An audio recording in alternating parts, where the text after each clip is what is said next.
Yo, what's up mga teng? Welcome back to my channel. This is Teng03, ang inyong lingkod, nagbabalik. So, ayun mga teng, ngayon lang ulit tayo nakapag-vlog. So, daily vlogs na lang tayo muna, no? Hanap buhay vlogs. Ayun, vlogs. So, yun, bali dumating na po mga teng yung ating order. You know? Kasi naisip ko kaysa bili ko ng bili ng para sa kotse ko, para sa kusina, bakit hindi na lang natin gawin? So tara, i-buksan natin, i-unbox na po natin kung ano ba binili natin ito. Ang meron tayo dito mga teng, syempre ito yung in-order natin sa Shopee, murang-mura. Ito yung timba natin, yung panghalo, at yung tubig natin. Pero kulang pa to mga teng. Mineral, distilled water. Para sigurado at nakakasigurado. So yan, unbox na natin mga teng. So, ayan mga teng, no? Ayan po mga teng, yung ating binili. How to make cleaning products DIY kit wise cleaner, dishwashing liquid 15 to 16 liters. So ayun na rin po kung paano po ito gagawin, no mga teng. Para hindi na tayo mapamahal na bibili tayo ng dishwashing dyan na ilang litro lang, 4 na litro, nasa 120 pesos. Pero ito, murang-mura lang, pwede maging hanap buhay at mapapadali pa tayo. So ano ba binili natin? Bumili tayong Wise Cleaner, How to Make Cleaning Products DIY Kit, Easy Mix. Ito na po yung ano nga. So ilabas natin una. Ang una po is yung regular premix fresh lemon. Ito ba meron? At yung ito naman ay surfactant. Surfactant. Ayan po, lagyan natin dyan. At ito naman pong isa ay yung SAA 45 Bubble Booster.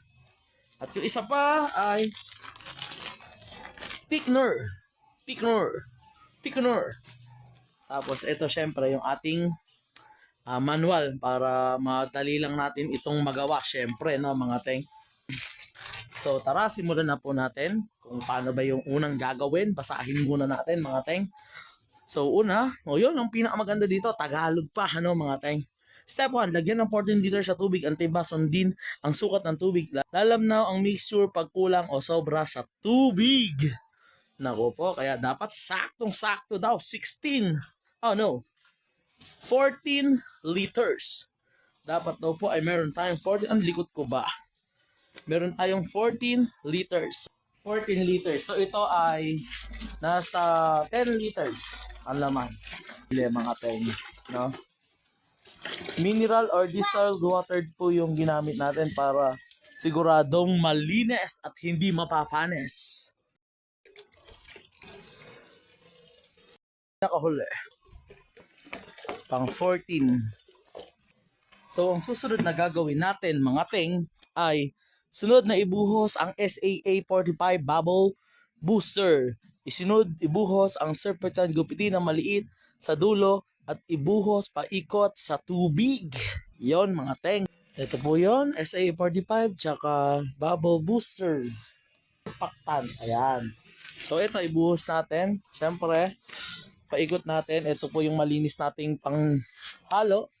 Hindi pa natapos pala yung panghuling yun. No? Pagka nilagay na po yung SAA tsaka yung surfactant, ibabad ng 20 minutes bago haluin mabuti. Siguraduhin daw na nalusaw yung SAA tsaka yung surfactant mabuti dun sa may water. Ayan, so butasin na natin. Ipaikot daw natin. Butasin lang daw ng maliit. Ewan ko lang kung sabihin pang malaki yan. So ayan, orasan natin mga teng ng mga 20 minutos. Ang oras ay 4:29. Dapat mga 4:50. Ayan, pwede na natin haluin. Mga teng, tinakpan natin kasi baka masyado kasi mahangin ngayon. Madumihan yung ating ginagawa. So ayun mga teng, sabi nga po, pagkaraan ng 20 minutes, haluin na po natin. Haluin natin mabuti hanggang sa ma-dissolve daw yung mga nilagay natin na S. So ayan, sabi nga mga teng, dapat daw malusaw ng mabuti yung mga nilagay natin kanina, yung SSA tsaka surfactant. Ngayon po, lusaw na.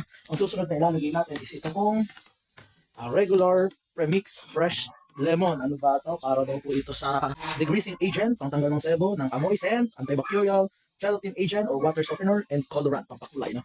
Shake daw natin. Tapos saka natin ilagay. Shake daw mabuti. Oh yeah. Lagyan natin. Siyempre, tanggalin muna natin itong takip. Tsaka natin ibuhos. Ang susunod natin, mga teng, ay unti nang ibuhos ang thickener. Kunduwasan lang natin ng maliit at ihalo ito ng sobrang bagal lang hanggang sa maubos at matunaw ito. Mabagal lang daw natin itong hahaluin habang isinasalin, mga teng. Yan, nabutasan na natin, mga teng, yung ating thickener. Buhos.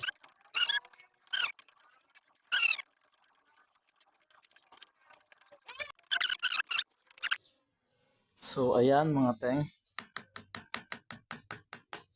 Ayos na. Tapos, ngayon, tatakpan natin. Tapos, itatago natin dun sa may kwarto. So, tara, samahan nyo ako. Ayan, mga teng, nailagay na po natin dyan. Stay lang natin ng 24 hours. Kaya bukas ng alas 5, babalikan natin. Diyan ka lang, boy. Stay ka lang dyan. Stay put. So, balikan natin bukas. Mga teng, alas 6 na. Late tayo nakauwi. So, tingnan natin. Nililipat ko dito. Baka kasi mapaglaruan ng anak ko. Tingnan natin. Uy. O, diba? Ganun lang ganun lang kadali teng. Linaw na siya. Pwede na natin isalan sa bote.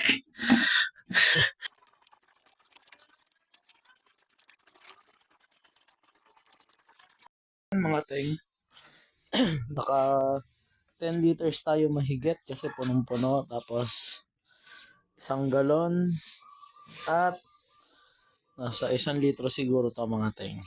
Di ba? Ibig sabihin, total 15 liters pa, 15 liters yung ating nakuha. Yan.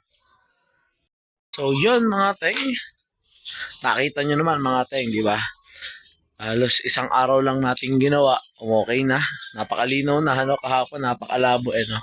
Bali, update yun na lang kayo sa performance kung ito ba ay mabula o hindi.